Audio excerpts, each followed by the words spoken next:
Murder at Midnight.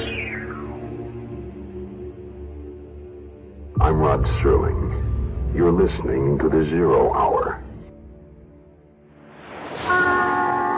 Suspense. I'm the Whistler.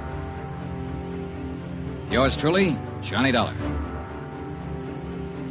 Who is it? The Fat Man. Present The Man Called X. The Mysterious Traveler. Another journey into the realm of the strange and terrifying. I hope you will enjoy the trip, that it will thrill you a little and chill you a little. So settle back, get a good grip on your nerves. Where are we going? You'll find out when we get there.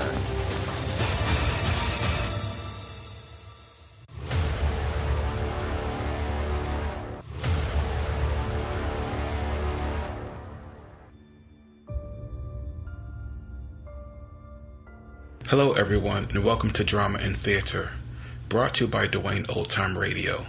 Drama and Theater features some of the best programs from the golden age of radio, including Escape, The Fat Man, Suspense, The Whistler, Zero Hour, yours truly Johnny Dollar, and many, many more. Before we start today's drama, if you enjoy what I'm doing, let me ask you to subscribe to my channel. Subscribing is 100% free, and you will receive notifications on new posts. Lastly, if you have a moment, write a short 1 or 2 sentence review or give a rating on your preferred podcast service. A positive review or rating would help me out a lot. And now, on to the drama. And thank you for your support, as always. This week on Suspense, we have 2 episodes.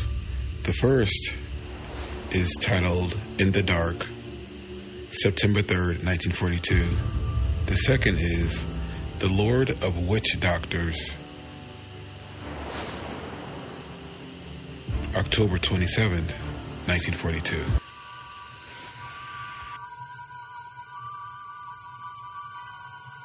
The Columbia Network takes pleasure in bringing you Suspense.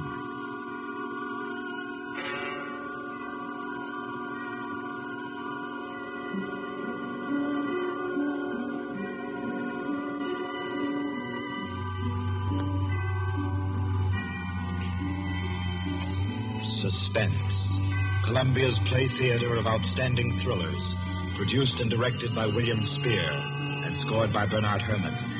The notable melodramas from fiction and stage and screen, from the world's great literature of entertaining excitement, presented each week to bring you to the edge of your chair, to keep you in suspense.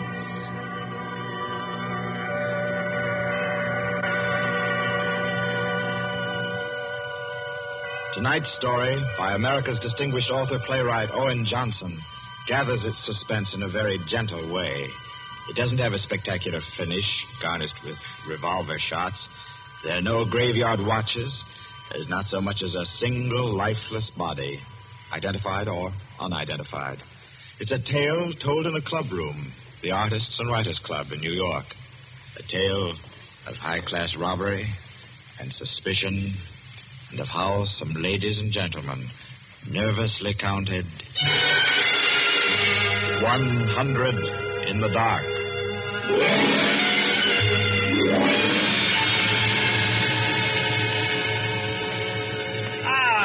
That was a fine meal. Me for the club anytime. Here, we can all sit here, Freddy. Yes, if you'll just draw up that chair for Mr. Peters. Oh, yeah. Here, Peters. Thank you. Do you all know Peters? This is Mr. Steingall. How do you do? I know you. Mr. Gollier?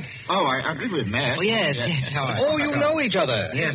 And the one who drew up the chair, Mr. Rankin. How do you do? Well, I guess we're all acquainted now. To get back to our table discussion, Queenie. Oh, yes. How about a drink? Who'll join me? Oh, yeah, pleasure. Fine. John. Well, now, Steingall, as I said, there are only half a dozen stories in the world. What is more to the point, there's every reason Yes, sir. What? Oh, 5 with soda, John. Yes, sir. Now, where was I? Oh, yes.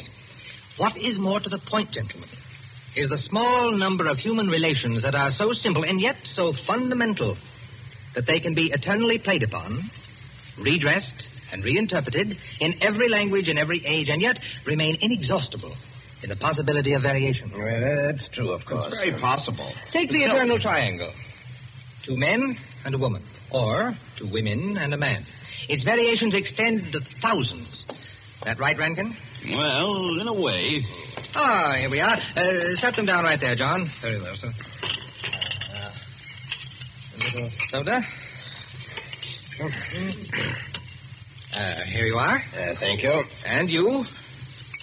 Thank you. Soda, Peter? Yes, please.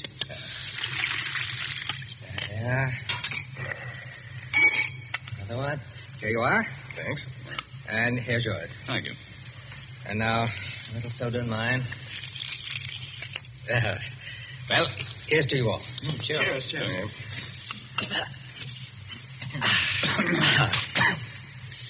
I'm afraid we can't see eye to eye, Quinny. I believe there are situations, original situations, that are independent of your human emotions, that exist just because they are situations, accidental and nothing else. As for instance? Well, I'll just cite an ordinary one that happens to come to my mind. In a group of 5 men, well, such as we are here, a theft takes place. One man is the thief. Now, which one? Now, I'd like to know what emotion that interprets. And yet it certainly is an original theme at the bottom of the whole literature. It's not the same thing at all. Detective stories. I could answer that the situation you give can be traced back to the commonest of human emotions, curiosity. I think Quinny has you there, Rankin.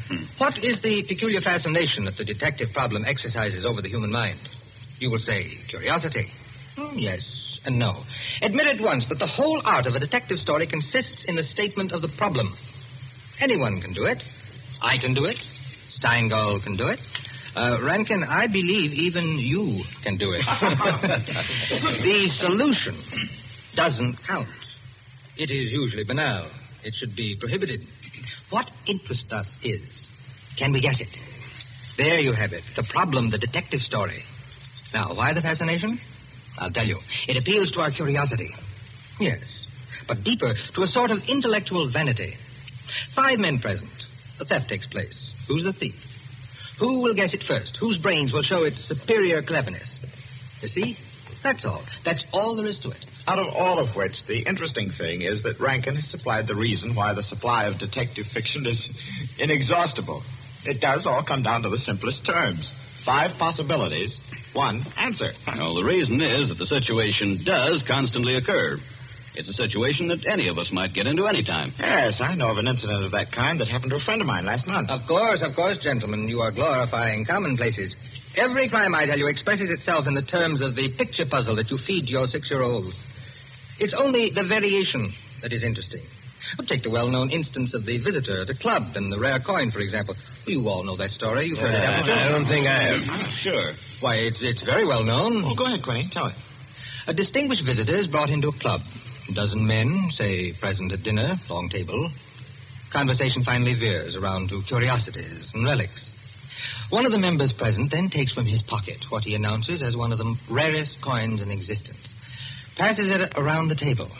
Coin travels back and forth, everyone examining it. And the conversation goes to another topic. All at once, the owner calls for his coin. It is nowhere to be found. Everyone looks at everyone else. First, they suspect a joke. Then it becomes serious. The coin is immensely valuable. Who has taken it? The owner is a gentleman. Does the gentlemanly, idiotic thing, of course. Laughs as he knows someone is playing a practical joke on him and that the coin will be returned tomorrow.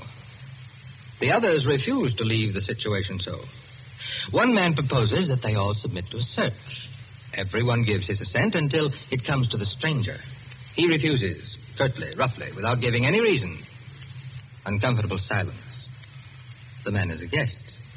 No one knows him particularly well, but still he is a guest. One member tries to make him understand that no offense is offered, that the suggestion was simply to clear the atmosphere. The stranger becomes very firm, very proud, and says, I refuse to allow my person to be searched, and I refuse to give the reason for my action. Another silence. The visitor evidently has the coin, but he is their guest, and etiquette protects him. Nice situation, huh? Well, what's the answer? The table is cleared. A waiter removes a dish of fruit, and there, under the ledge of the plate, where it's been pushed, is the coin. Banal explanation, eh? Of course. Solutions always should be. At once, everyone apologizes to him, whereupon the visitor rises and says, "Now I can give you the reason for my refusal to be searched. There are only 2 known specimens of that coin in existence, and the second happens to be here in my vest pocket." That's rather obvious. Of course, the story is well invented, but the turn to it is very nice. Very nice, indeed. Well, I don't know. Ending is very unsatisfactory. The visitor should have had on him not another coin, but something absolutely different, something destructive, say, of a woman's reputation, and a great tragedy should have been threatened by the casual misplacing of the coin. Well, I've heard the same story told in a dozen different ways. Oh, it's happened 100 times. It must continually happen. I know of one extraordinary instance. In fact, the most extraordinary instance of this sort I've ever heard. Peters, you rascal. I see you've been quietly letting us set the stage for you. Well, it's not a story that will please everyone. Why not? Because you will want to know what no one can ever know. It has no conclusion, then? Yes and no. As far as it concerns a woman, quite the most remarkable woman I've ever met, the story is complete. Do I know the woman? Possibly. Probably, I should say. Uh-huh. As a matter of fact, this should be particularly interesting to you because I believe that most of you are acquainted with the people involved. The names, of course, are disguised. I think... yes, I have. Just time before I catch my train to tell it to you.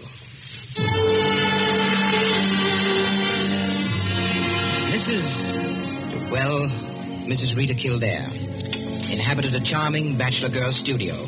Very elegant. With a duplex pattern and one of the buildings just off Central Park West. She knew very nearly everyone in that indescribable society in New York that's drawn from all levels and that imposes but one condition for membership, to be amusing. In this mingled society, her invitations were eagerly sought. Her dinners were spontaneous, and the discussions, though gay and usually daring, were invariably under the control of wit and good taste. On the Sunday night of this adventure, she had, according to her custom, sent away her Filipino butler and invited to an informal chafing dish supper 7 of her more unusual friends. At 7 o'clock, having finished dressing, she put in order her bedroom, which formed a sort of free passage between the studio and a small dining room to the kitchen beyond.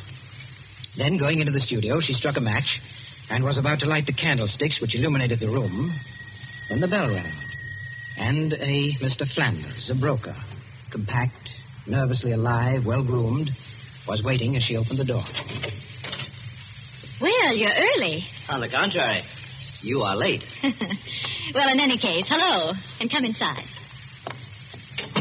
Here, let me take your things. Thank you. Well, I'm the first, I suppose. Of course. And since you are, you can be a good boy and help me with the candles. Delighted. Who's to be here tonight? The Enos Jacksons. I thought they were separated. Not yet. How interesting. Only you, dear lady, would dream of serving us a couple on the verge. It is interesting, isn't it? Assuredly. Where did you know Jackson? Through the Warings. Jackson's a rather doubtful person, isn't he? Well, let's call him a very sharp lawyer.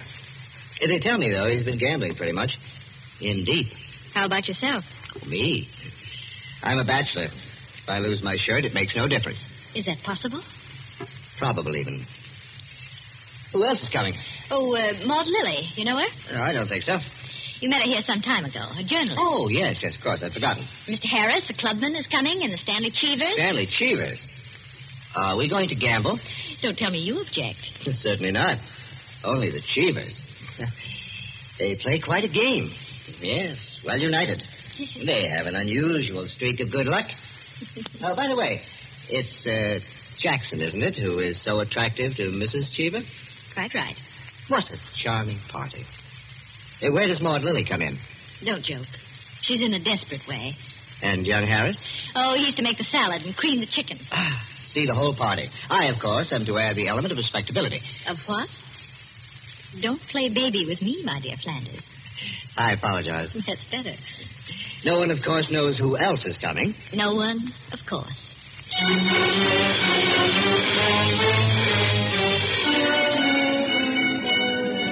The Stanley Cheevers entered.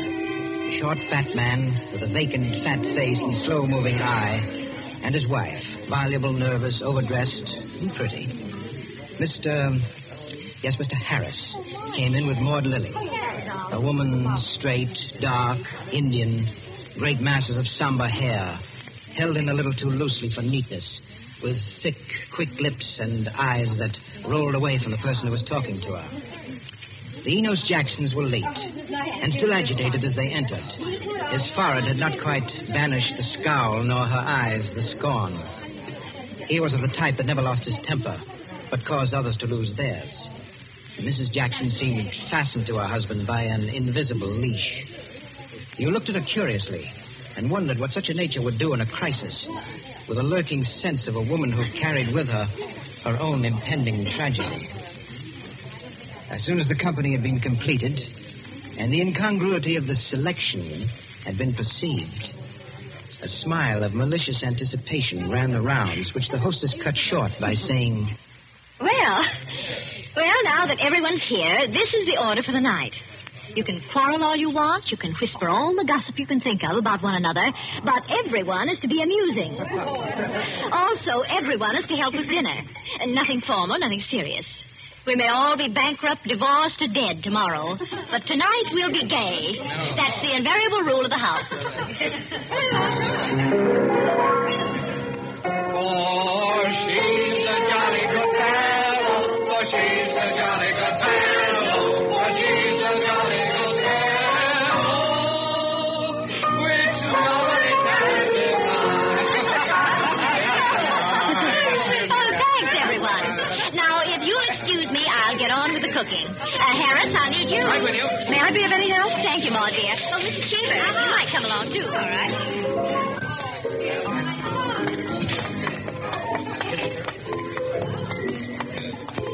This is an adorable bedroom. Oh, thank you, dear. Now for my apron. Oh, there it is. Tie me up in the back, will you please, Maud? Of course. There you are. Fine, thanks. Now just let me get my rings off, and I'll be all ready to go to work. Oh, this is such a lovely apartment, Mrs. Kildare. Thanks. Soap and water always seem to do it. There. Your rings are so beautiful. They are nice, aren't they? But there's only one that's very valuable, the sapphire. Oh, it's beautiful. Let me see. Oh, it must be very valuable. It cost $10,000 6 years ago. It's been my talisman ever since. For the moment, however, I'm a cook. You're not going to leave the rings there. Why, of course. Now, I'm the cook. Maud Lily, you're the scullery maid. Harris is the chef, and we're all under his orders. Mrs. Cheever, did you ever peel onions? Oh, good heavens, no. Well, there are no onions to peel. All you have to do is help set the table.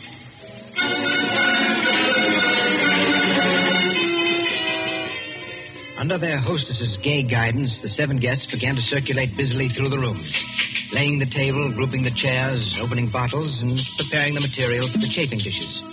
Mrs. Kildare, in the kitchen, ransacked the icebox, and with her own hand shredded the chicken and measured the cream.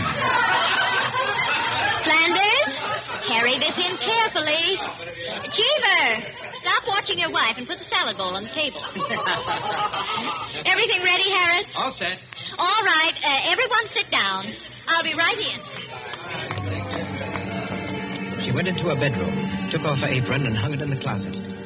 Then, going to her dressing table, she drew the hat pin around which were her rings from the pincushion and carelessly slipped them on her fingers. But all at once, she frowned and looked quickly at her hand. Only 2 rings were there. The third ring, the sapphire, was missing. Stupid, she said to herself, and returned to her dressing table. Immediately, she stopped. She remembered quite clearly putting the hatpin through the 3 rings. She made no attempt to search further, but remained without moving, her fingers slowly drumming on the table. Who had taken the ring? Each of her guests had had a dozen opportunities in the course of the time she'd been busy in the kitchen. She ran over their characters and their situations as she knew them. Strangely enough, at each, her mind stopped upon some reason that might explain a sudden temptation. Find out nothing this way. That's not the important thing to me just now. The important thing is to get the ring back. And slowly, deliberately, she began to walk back and forth, her clenched hand beating the deliberate, rhythmic measure of her journey. 5 minutes later, as Harris, installed as chef over the chafing dish, was giving directions, spoon in the air, Mrs. Kildare came into the room like a lengthening shadow. Her entrance had been made with scarcely a perceptible sound, and yet each guest was aware of it at the same moment, with a little nervous start. Heavens, dear lady. You come in on us like a Greek tragedy. What is it you have for us? A surprise? I have something to say to you. Mr. Enos Jackson. Yes, Miss Kildare? Kindly do as I ask you. Oh, certainly. Go to the door. Go to the door? Please. Yes? Lock it. And bring me the key.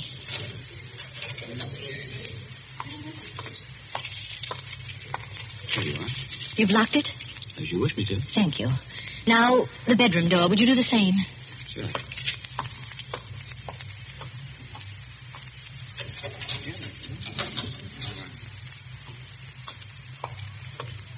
Thank you, Mr. Jackson. Mr. Cheever. Yeah? Would you blow out all the candles except the candelabra on the table? Blow out all the candles. Except the candelabra. All right. For goodness sake, Mrs. Kildare. What is it? I am getting terribly worked up. My nerves are all sorry, away. Mrs. Jackson. That's the last candle. All right. Now listen. My sapphire ring has just been stolen. You don't mean it. The ring's been taken within the last 20 minutes. I'm not going to mince words. The ring has been taken, and the thief is among you. But Mrs. Kildare, is it possible? Yes, Mrs. Cheever. There's not the slightest doubt. 3 of you were in the bedroom when I placed my rings on the pincushion. Quite true. I was in the room when she took them off. The sapphire ring was on top. Each of you has passed through there a dozen times since. My sapphire ring is gone, and one of you has taken it. Now listen. I'm not going to mince words. I'm not going to stand on ceremony. But I'm going to have my ring back. Listen to me carefully. I'm going to have that ring back. And until I do, not a soul shall leave this room. I don't care who's taken it.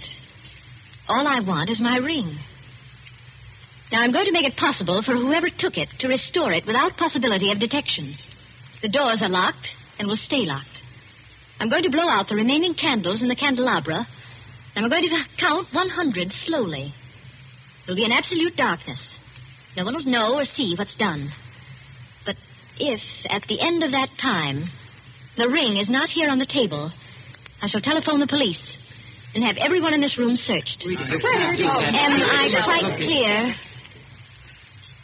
Everyone take his place about the table and remain standing, please. That's it. That'll do. Now, I'll blow out the candles and count 100. No more, no less. Remember, either I get that ring, or everyone in this room will be searched.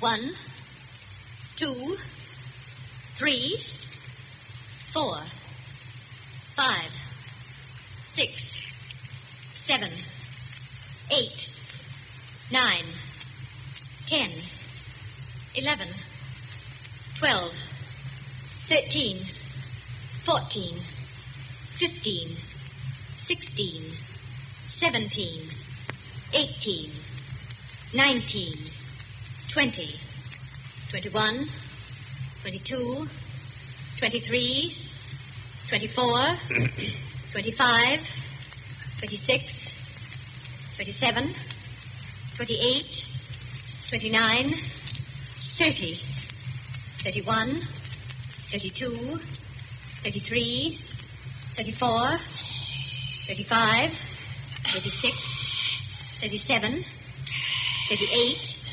39, 40, 41, 42, 43, 44, 45. Foot slipped off the chair. I'm 46, sorry. 47, 48, 49, 50, 51, 52, 53, 54, 55, 56, 57, 58, 59, 60, 61, 62, 63, 64, 65, 66, 67, 68, 69, 70, 71, 72, 73. The ring. 74. There it is. On the table. 75. 76. 77. 78. 79. 80. 81. 82. 83. 84. 85. 86. 87. 88. Oh, really? 89. 90. 91. 92. 93. 94. 95. 96. 97. 98. 99. 100. Well, it is there. Mr. Cheever, you may hand it to me. Well, now that that's over, we can have a very gay little supper. The light, someone.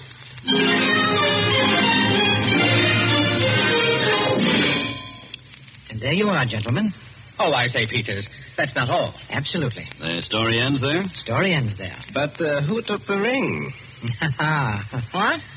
You never found out? Never. No clue? None.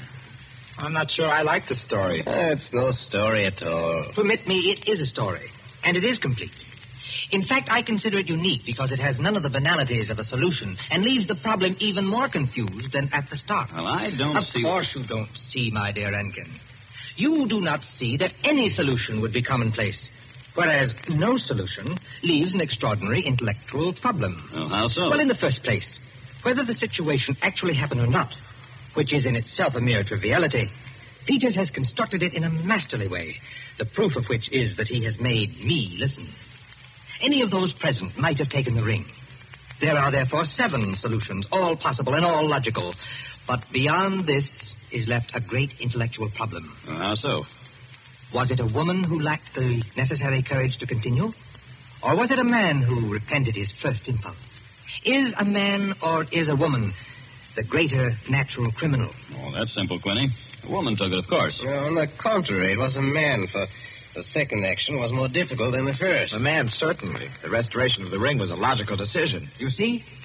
Personally, I incline to a woman, for the reason that a weaker feminine nature is strangely susceptible to the domination of her own sex.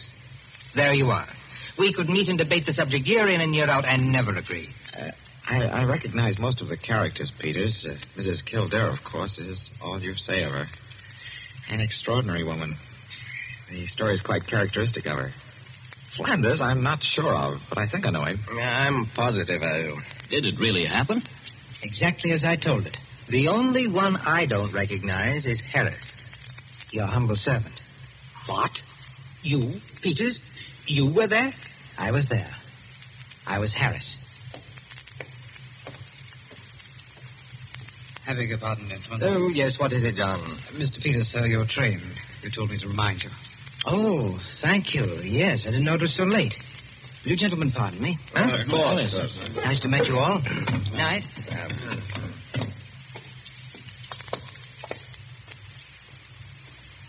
Curious chap. Extraordinary. Well, now, I wonder. I wonder if we're wondering the same thing, gentlemen.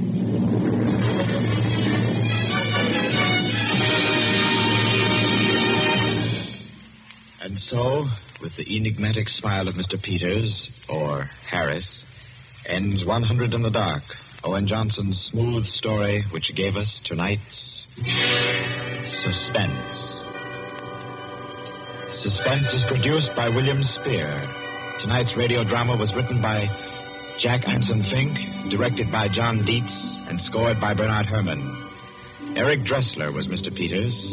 Alice Frost played Mrs. Kildare, and Ted Osborne, Quinny. Others in the cast were Helen Lewis, Joan Shea, Henriette Kay, Frank Reddick, Paul Luther, Stephen Schnabel, Ian Martin, and Barry Kroger. With this evening's performance, Columbia brings to a conclusion the present series of Suspense. If you've liked these broadcasts, CBS would be pleased to hear from you. Suspense has been a series presented for your relaxation and enjoyment by the Columbia Broadcasting System.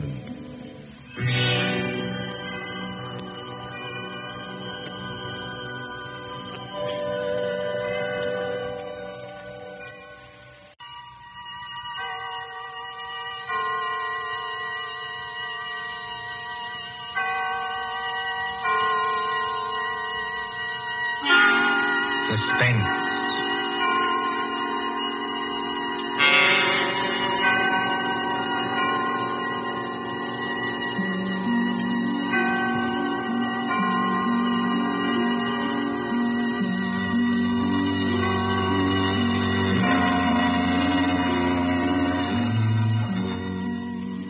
The thrill of the nighttime, the hushed voice and the prowling step, the crime that is almost committed, the finger of suspicion pointing perhaps at the wrong man, the stir of nerves at the ticking of the clock, the rescue that might be too late or the murderer who might get away, mystery and intrigue and dangerous adventure. We invite you to enjoy stories that keep you in suspense. For Suspense, tonight we present The Lord of the Witch Doctors by John Dixon Carr.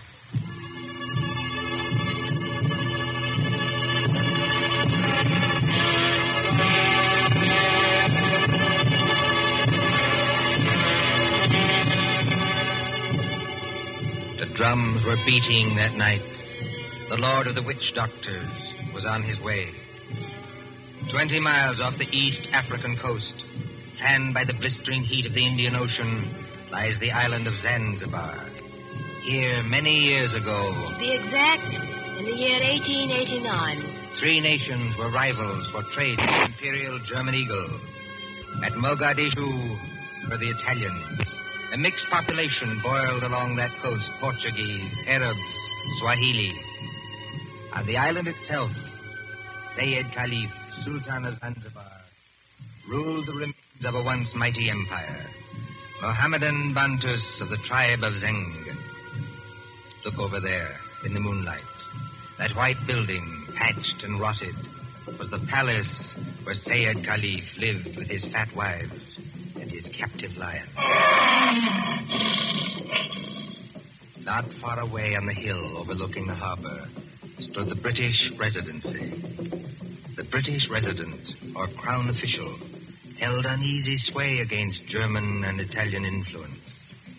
And at the Residency on that hot night long. Martha. Yes, Father? Come away from the windows, please. But, Father, those drums are on the mainland. Never mind. 20 miles from here. I'd rather you stood back. It's the fires I don't like, sir.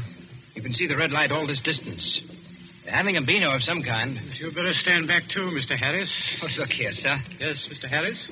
I've been your diplomatic attaché in this place for 3 years. Couldn't you call me by my first name in private? Just as you please. Lower the sun blinds and turn down the wick of that lamp. You don't think there's any danger? There's no danger whatever, but... Nero seems terribly restless tonight. Only natural, my dear, with the drums going. Everybody seems restless. This has been going on for days. You begin to get in your nerves. So you feel it too, eh? And I do wish Sayed Caliph wouldn't tease Nero. Jab at him with the meat fork and that kind of thing. If that lion ever got loose... Nerves, my dear, nothing but nerves. Let's face it, sir. There's something very queer going on over on that mainland. Well, suppose there is. All we know is what Nyoka knows. This great witch doctor, whoever he is, been making a triumphal progress to the coast. The whole bush is afraid of him. You alarm me. Nyoka says he's got horns. He can make himself 7 feet tall, like stretching an accordion. Oh, really, Bill Harris? Well, I don't say I believe it. I say it might be dangerous. Now, for instance, could this be one of Dr. Schmidt's tricks? Dr. Schmidt is a friend of ours. Yes, he's also head of the German East Africa Company. Dr. Schmidt is a gentleman. Look at that coast over there. He's got every native chief in his pocket. Dr. Schmidt assured me that the German emperor has no more territorial claims in East Africa. We get our trade concessions from Said Caliph. Said's our only friend, but we can't even be sure of him. The Germans give him trade gin and a grand piano. The Italians give him 3 new wives for his harem. What do we give him? I have no instructions from London about the situation in this island. No. Somebody in Whitehall probably forgot to post them. For the last time, Mr. Harris, I will not hear His Majesty's government criticized like that. Sorry. These things take time. If there's any danger, we'll be notified in due course. Listen. Though they're only our own natives, they beat their own drums, you know. Somebody went past that window. That's probably only Nyoka, my dear. Surely you're not afraid of our own servant. No, but Master! Nyoka, listen to me. Don't hang on to that big curtain. You'll pull it down. Now stand up straight and tell me. What is it? He here, Bwana. He here, yes, please. Who's here? Big witch doctor here, yes, please. He come up past in moonlight. He walk slow, boom, boom. He got big teeth eat with. The outside front door now. What was that? the drums have stopped. Nyoka's right, sir. We have got a visitor. There's somebody coming down the hall. Better turn down that lamp, Martha. I can't seem to find the lamp. My fingers are all thumbs. There's a revolver in the table drawer behind you, sir. I don't need it. Stand perfectly still, all of you. Now, please, friends all, don't be alarmed. Are you English? That's right, miss. Born and bred in Streatham. Which of you is the British consul? I am the British resident, sir. My name is Richardson. May I ask the meaning of this tomfoolery? Well, that's just what I'm here to tell you. Or maybe I'd better show you. Now, observe me right hand. I hold it up so, and as I live, a lighted cigar. But perhaps the lady doesn't like smoking in the drawing room. Now, look here. There's nothing up my sleeves. I wouldn't deceive you for the world. I turn over my hand, and would you believe it? A glass of water. Is this man insane? Father, I think he's trying to tell you he's a magician. That's right, miss. Direct from the Egyptian Hall, Piccadilly. Animal taming and magic. That's my line. Then you're the famous witch doctor that's got all the natives in an uproar? Nobody else, young fella. Yes, well, you tell us what you mean by this nonsense. Scaring everybody when there's no danger. No danger? I suppose you haven't heard about Said Caliph and his Gatling guns? Gatling guns? Kindly presented by Dr. Otto Schmidt. And believe me, all you've got is an appointment with a Gatling gun, unless my nonsense steps in. Here, take a look at this. What, you can't be from the British Foreign Office? Well, that's just what I am, Governor, and going up in the world, don't you think? By the way, I'd better give you your instructions. The envelope's pretty dirty and a little bit smelly from being under my furs and devil paint, but... Read it, sir. Go on and read it. Foreign Office, Whitehall. British Consul, Zanzibar. Bearer of this letter, the Great Mephisto. That's me. Real name, Barney Itch. They must be out of their mind. Are they? Listen, old man. I've been 3 weeks in that jungle with a Swahili interpreter. I've been bitten and stung and fried to death. But Schmidt or no Schmidt, I've got those native chiefs just where I want them. You see what happens when I announce I'm a friend of the Great White Queen? Why, you'll have them eaten out of your hand. Well, that's true. And all we've got to do is get around Said Caliph here on this island. But do we need to get around him? Young lady, be good enough not to speak until you're spoken to. Oh, I'm sorry, Father. Sayed may be lazy and as fat as a hippopotamus. He's rather a fine old boy. Is he? You said something about Gatling guns. Now, listen. Here's the game. Father, I don't like this. I've never heard Nero as restless as that. Never mind, Nero. Go on. Well, I came over here tonight in a steam launch. Tomorrow I'm paying my state visit to the great Sultan Said Caliph. Now, you present me as your friend and a friend of the Great White Queen, and I do my best tricks. Is anything wrong with your native boy? Nyoka, be still. You're not afraid of our witch doctor friend, are you? No, I good Christian. Here, what are you doing? Come out from under that sofa. But, Bwana, I see something. I look out through windows. See Juana Baldhead coming up past. Juana Baldhead? That's Dr. Schmidt. Dr. Schmidt? Well, he mustn't find me here. Yes, I quite agree. This is most irregular. Is there a back way out of here? Yes, through that arch. Stay in the back room. Naoka will show you. Me go with which, Doctor? Yes, hurry, please. I know like. Never mind what you like. You go. All right, Master.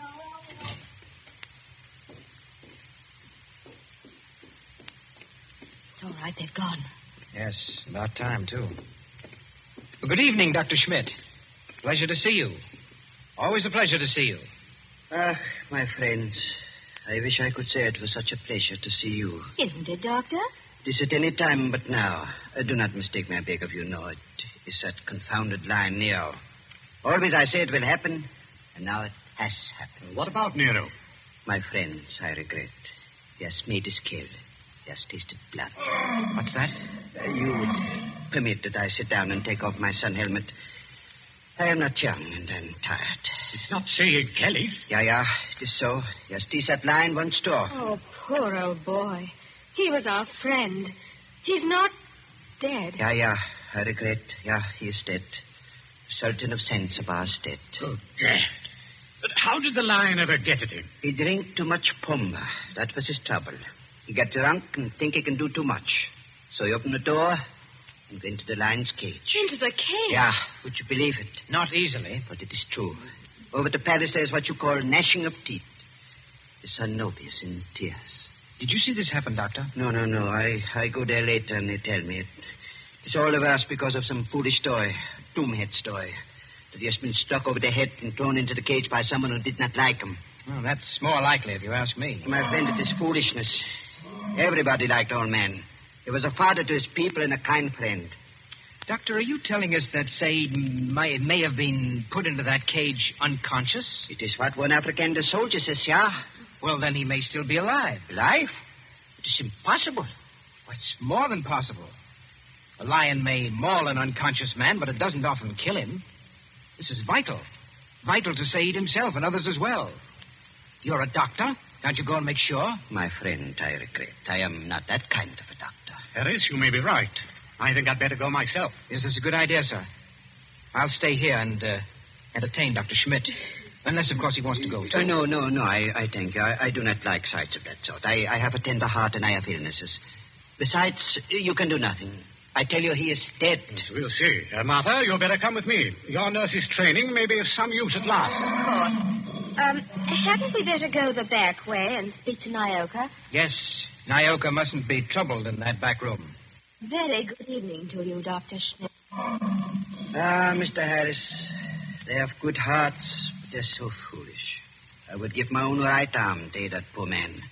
But, well, they must have philosophy. They must cheer up and bear it. Yes. Now, Doctor, we're all alone. So we are. We must sit down and have a nice, comfortable chat. Yes? Definitely, yes. Oh. I wanted to have a word with you anyway. So?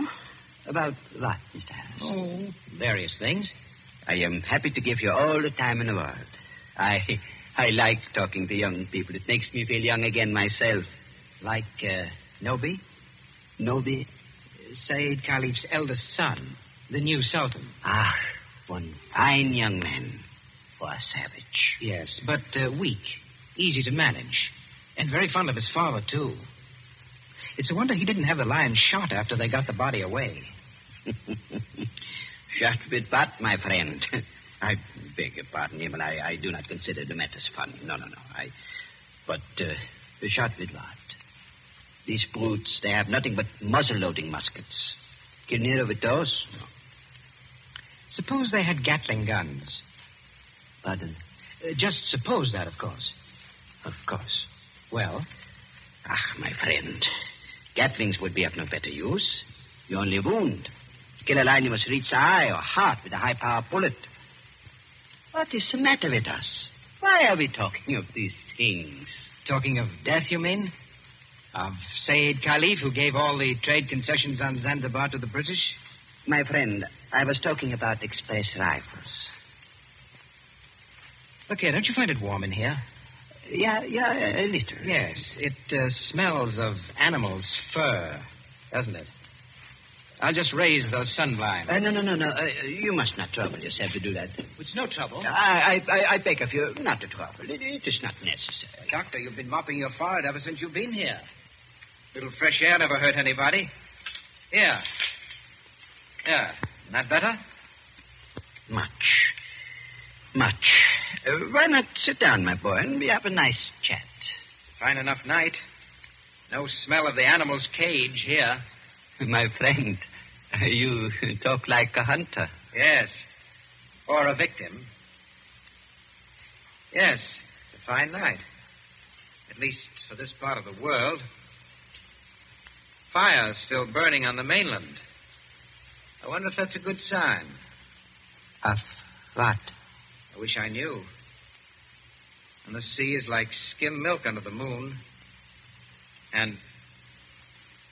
Good Lord. What is it? What make you jump? Look there, in the harbor. My friend, I see nothing. Perhaps if I take off my spectacles and wipe... Why, man, you must see it. In the harbor, out at the left there, beyond the shadow of those big palm trees. Don't you see our riding lights? It looks... By George, it is. It's a warship. It's only a German gunboat, my friend. Only a very little German gunboat. German gunboat? My friend, you must not be so distrustful. That is not kind. Let me get a telescope. But I tell you who she is. It is nothing. She is on what you call a goodwill tour. You're not angry. Angry? My friend. Well, I did not know. I could not guess. That is, the Englanders are hard to understand. We know that ourselves. I tell you something in confidence. The Germans are sensitive. The British objected. The natives feel too strong. I tell the gunboat to go away. I fire an express rifle. It has a sound. Boom! You cannot mistake one another. That is why I think of an express rifle. What if nobody will object? Why, not the least bit. Tell me, Doctor, do you like it here on this island? Well, it's not Berlin. Don't you ever want to get away from a forsaken mud heap like this? My friend, I am a German. My duty is here, so I stay here. Yes, I know. Between ourselves, that's exactly my position. But you are young. That's not the point. It's the importance of the job. The British don't rule Zanzibar. We hold the trade concessions from Said Caliph, and our residency has to protect them. But even you, Doctor, would be surprised at the amount of trade that we have to protect and the revenue that comes out of this island. It's so now. You don't say so. I do say so. It's so much? More than you think. Of course, I'm not allowed to give you any figures. No. Of course not. I would not dream of asking you. How much would you say it comes to, roughly? Oh, come now, Doctor. As one gentleman to another, you're not asking me to give away secrets. Oh, no. It was only a joke, you understand. Please do not try to up-trip me. I would try to pull your leg, and it was only a joke, believe me. Yes. It's all in the game, is it? Yes, all in the game as gentlemen. Oh, Doctor, you're quite a humorist. You're not offended? Not at all. No, as I was saying, I hold a rather important job. Of course, Mr. Richardson holds an even more important one. He's been very friendly with old Said Caliph on this job. Of course, you know what that job is? Of course. He's the British consul. What is the matter with you? You're not smiling any longer. Why are you looking at me like that? So that's it. That's the game. You made exactly the same mistake that he did. As who did? Dr. Schmidt, have you met the great lord of the witch doctors? The maker of spells and the tamer of lions? I am a good Christian. I pay no attention to what natives say. I do not believe in witch doctors. No, neither do I. Not in this one, at any rate. What one? The witch doctor who came here tonight and said that he was on a mission for the British Foreign Office. He's an imposter from the word go, and you're working with him. Oh, don't upset your chair like that, Dr. Schmidt. Because if you fall on it, you may hurt yourself. I have not hurt myself, young man. Oh, yes, you have. The fellow who came here tonight addressed Mr. Richardson as the British consul. That might have been a slip of the tongue. But then you see the letter on the table there? I have eyesight, I thank you.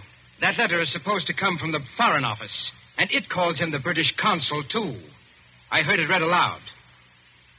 The Foreign Office may make mistakes, but they don't make mistakes like that. That letter, Doctor, is a forgery. It was forged by a German, and probably by the German who calls himself Barney Hicks, or the Great Mephisto. He's in the back room now. No, he's not, Governor. He's standing in the doorway behind you now. Yes, I thought I heard you. But don't turn around to look at me. I'm just warning you. Have you got anything to enforce that? Yes.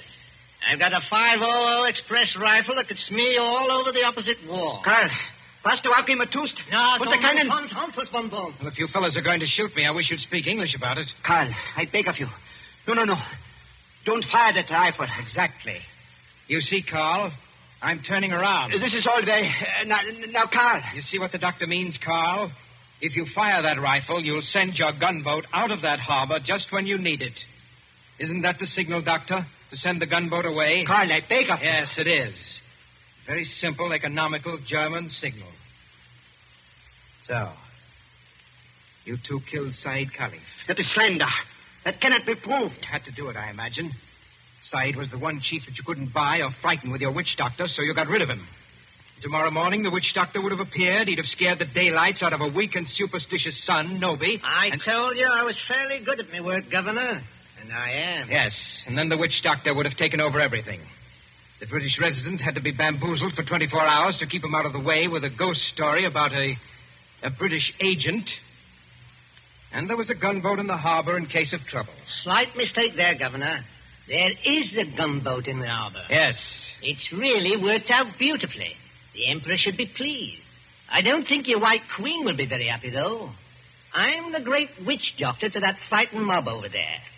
Say it is dead. And there's a German gunboat in the harbor. Listen. I think I hear something. Whoever's out there, stay back. Whoever's out there, stay back. Listen to me. Say it's alive. He's alive. This is impossible. We can see him breathe. We don't even think he's badly hurt, but he's still in the cage, unconscious. Still in the cage? You mean they can't get him out of there? If he wakes up or they attempt anything, Nero will tear him to pieces. The whole crowd over there is nearly crazy, but they don't dare go into the cage. Well, gentlemen, you should have been more careful. If they do get Said out of there alive, you're done for. Be quiet. Listen. Noby and the rest of the natives are coming up here now. See here, miss. Are you talking about the old boy's son? Noby, yes. He wants to see the witch doctor. The witch doctor? This puts you in some slight trouble, Carl. Listen to me, miss. I couldn't get that old buzzard out of the way from that line, even if I... Oh, I've got to get out of here. Too late now, my dear witch doctor. The natives have surrounded the house. Who's that? It's Noby. He's coming down the hall.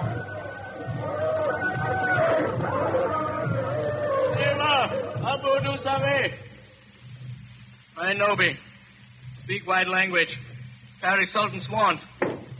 Witch doctor? Much respect. Fallen floor. Go ahead. Play your part, Carl. Play your ruddy part. Get up again. Great medicine man. Father hurt. Encaged with the lion. You come. Say something, Carl. You can't be a dumb wizard. You come. My dear Noby, my friend. The witch doctor can't understand you. Hey, witch doctor. Not speak everything. But, witch doctor. No, it is not that. He does not hear you. He's in another world. See how his eyes close. See how he say? I know this. He saved my father. Or maybe all of you. We will kill all white people here. Witch doctor saved my father from lion. You come. Noby, listen to me. You needn't worry. The great witch doctor can save your father. Go in cage? No, not go in cage. Strike with fire? Yes, that's it. Strike with wizard fire. Open heaven. Flash great light. Nero scream and die. Father saved. Carl, you must not save him. If he remain alive, he will talk. Then the natives will know. You not want to save father? The witch doctor does want to save your father, Noby. You see that gun under his arm? Gun? Gun no good. Not use gun. Only wound lion. Lion in pain kill father. No, that's not like your muskets, Noby. It's an express gun. It's a magic gun. Magic gun? Listen, Noby. Magic gun save your father with one shot. Just like that. Lion fall over dead. Your father well again. And our friend. We use gun? Give me gun. No, you could not use it, Noby. A witch doctor can use it best. Tell him to use it. Tell him to be sure that he hits the lion. Look here, Harris. I've had enough of this. Yes, Noby. If he wants to hit Nero with that white fire, he can strike the lion dead before you could wink your eyes. Then do. You'd better try it, Carl. And you'd better not miss him, or you know what'll happen to every white person in this room. My hands are shaking. Magician with shaky hands, that won't do. I take your shoulder. You follow. Yala, Ngamba. All come.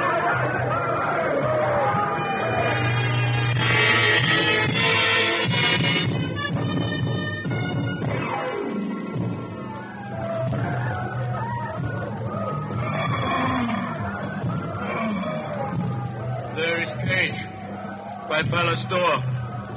All court over river, bright as day. 1,000 torches, all make light. Now do. Now do. See how quiet they get when Noby raises his hand. They're praying. So are we. Won't do it. You better. I told you that. They're out of hand now. If you miss, you're no witch doctor. And if you had any thought of hitting Saeed instead, just imagine what they do to you. I can't see. These torches blind me. You do. I think the old man's moving. If he stirs, the lion will kill him. You know what that means. That's right. Up with the rifle. My hands are shaking. Be careful of the sights. It's a point-blank shot.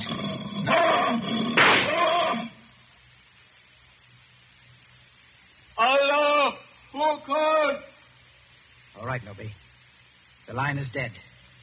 They can go in and carry your father out now. Lion dead? German magic. It's great magic. Yes, Noby, it is. But English magic is greater. English magic better than German magic? Yes, Noby, and I'll prove it. Turn around. Look out towards the harbor. I stand here. I wave my hand, like this. Nothing up my sleeves. I wouldn't deceive you for the world. I wave my hand towards the gunboat in the bay. The gunboat sails away. English magic, Noby. English magic.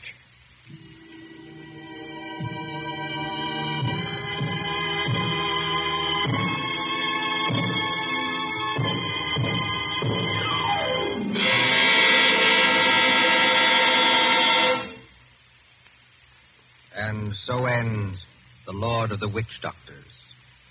Tonight's story of Suspense.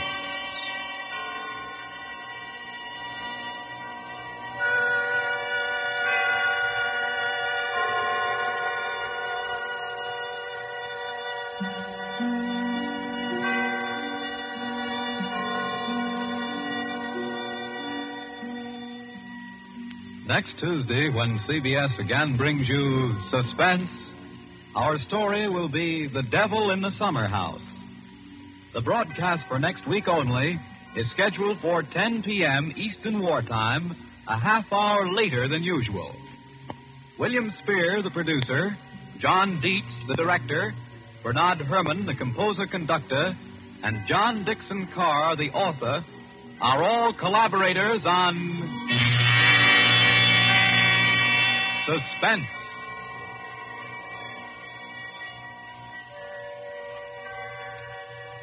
This is the Columbia Broadcasting System.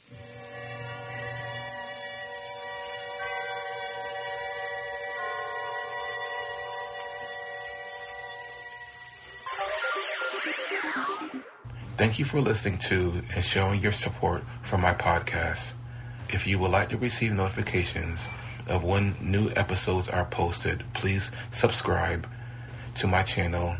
Subscriptions are 100% free, and they really help me get an idea of how I'm doing. Well, hope you enjoyed, and until next time, stay safe, wish you well, and as always, peace.